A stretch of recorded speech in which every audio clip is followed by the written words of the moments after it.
Tempo agora neste Jornal das 10 para olharmos para os destaques da imprensa deste sábado e é convidado deste jornal Vítor Matos, jornalista da revista Sábado, ele que lançou esta semana uma biografia do professor Marcelo Rebelo de Sousa. Já lá vamos ao livro.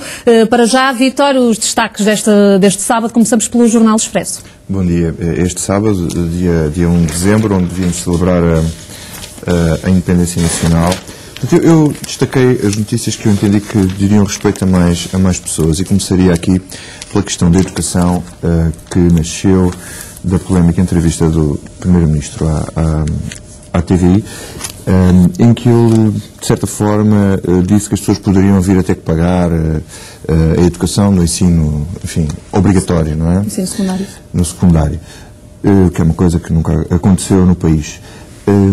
Depois aconteceu uma coisa muito estranha, que foi o próprio Ministro da Educação fazer um comunicado dizendo que nunca o Governo pôs em causa a gratuitidade da escolaridade obrigatória.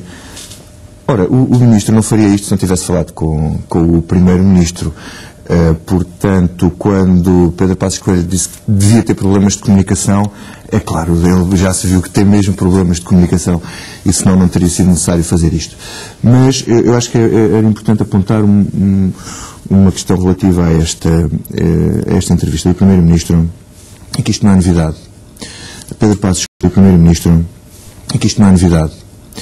Pedro Passos Coelho, durante a campanha eleitoral e durante a campanha para o partido, e até no livro Mudar, que ele publicou, ele deixa claro que é favorável a uma maior contribuição das pessoas no ensino.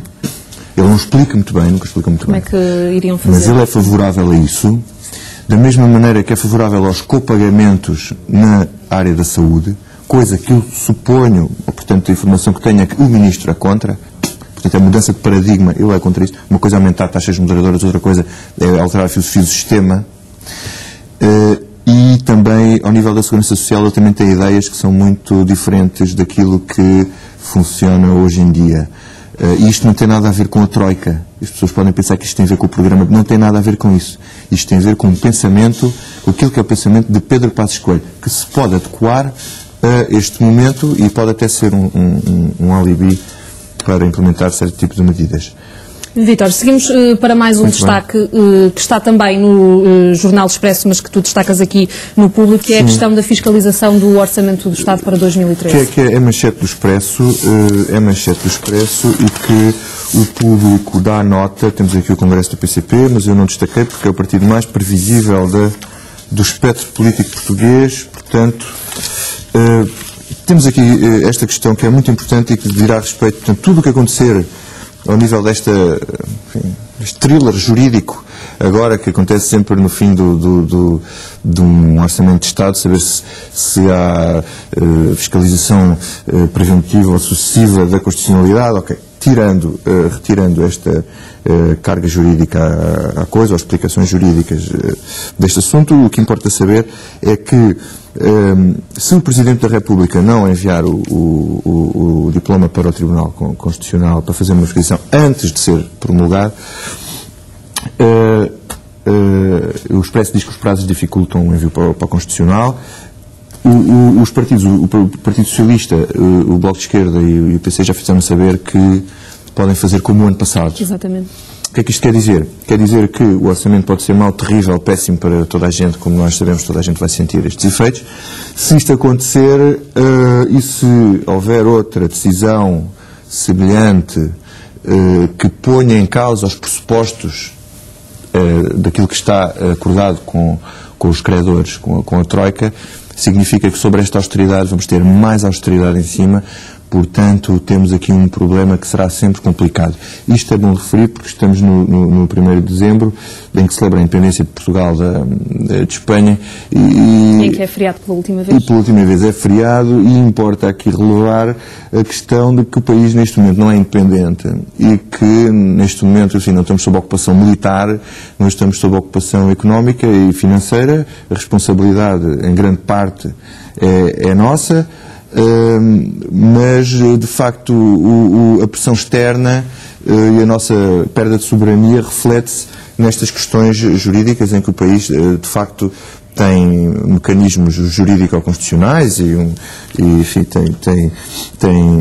tem uma independência formal, mas na realidade nós não somos tão independentes como já fomos. Uma situação que de resto se reflete nos números do desemprego conhecidos ontem e que estão em destaque hoje no jornal I. O I tem aqui um artigo que é absolutamente assustador, que é sempre o que acontece cada vez que há novos números do desemprego. Neste caso são números do Eurostat, diz que a taxa aumentou de 13,7% para 16,3% no ano. E o mais preocupante é que a taxa de desemprego jovem já chega praticamente aos 40%, o que é, diria eu, uma tragédia nacional. Não é? E em dia 1 de dezembro isto significa que as pessoas não conseguem viver cá dentro, portanto terão que ir viver para outros países que são verdadeiramente independentes, onde haja possibilidade de ter uma vida normal. Vítor, antes de irmos muito rapidamente ao teu livro, um último destaque está no Diário de Notícias e tem a ver com a forma como comunicamos. É muito interessante, porque eu fiquei surpreendido por esta notícia, é que os SMS fazem 20 anos e eu de facto não me lembro, quer dizer, é um bocadinho mais recente a minha memória dos SMS e de facto isto mudou a nossa forma de comunicarmos uns com os outros e sobretudo também no preço das comunicações, porque SMS são baratos, mas as operadoras fartam-se de faturar com isto. E é muito interessante, porque o Diário de Notícias fez aqui um trabalho gráfico interessante em que mostra como nós agora comunicamos, a mostrar felicidade e tristeza, isso tudo, e a maneira como se comunica em termos de linguagem que nós usamos é diferente. Para além da iconografia gráfica, também a questão das abreviaturas. E há muitas pessoas que dizem que terrível, que é isto e tal, é feio, mudar a linguagem. Eu lembro-me que isto acabou com os telegramas, matou os telegramas. Eu sou alentejano e sou de Grândola, do Alentejo, e na minha terra tinha um amigo que distribuía telegramas de bicicleta. E eu acho que era interessante ver também o que é que aconteceu aos telegramas, deve ter acabado, eu não faço ideia, já ninguém deve mandar telegramas, não é? E ele foi engraçado, foi para a Força Aérea, se calhar os telegramas eram demasiado lentos para ele e as comunicações também passaram a ser muito mais rápidas. Aqui fica essa sugestão. Vítor, vamos ao teu livro, que foi lançado esta semana, creio, biografia de Marcelo Rebelo de Sousa. O que é que podemos saber com esse livro que ainda não saibamos sobre a vida do professor, isto porque a vida dele se cruza com a história política do país? Sim, eu acho que foi o que eu achei mais interessante quando me lancei neste trabalho, foi a possibilidade de contar a história de um homem que eu acho que é o único da geração dele, e há poucos nas gerações anteriores, em que desde que nasceu, desde o berço, quer dizer, desde que Marcelo Caetano conduziu a sua mãe à maternidade, até à queda do governo de Pedro Santana Lopes, porque o livro acaba aí, depois a seguir é um epílogo, ele nunca deixou de estar no centro da política, ou de acompanhar, ou de ver o que se estava a passar, ou de influenciar, ou de ter poder formal e esteve sempre presente na nossa, enfim, quer em termos mediáticos, quer em termos políticos, esteve sempre presente, enfim, juntos na vida do país. Muito rapidamente mesmo para terminar, Vítor, sei que passei os olhos pelo livro e sei que contas aí alguns episódios engraçados da vida do professor, queres recordar algum?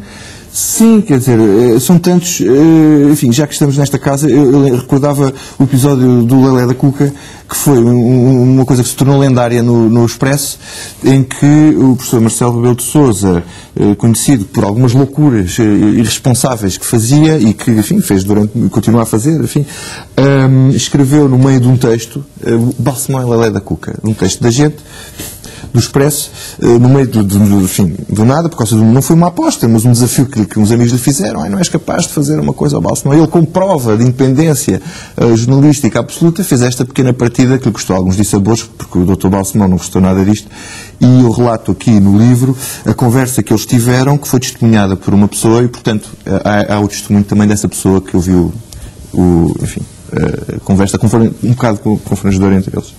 Aqui fica então esse cheirinho para quem quiser então saber esses pormenores também engraçados da vida do professor Marcelo Rebelo de Sousa. Obrigada, Vítor, pela presença neste jornal. Fica por aqui esta síntese. Eu relembro que toda a informação pode ser seguida e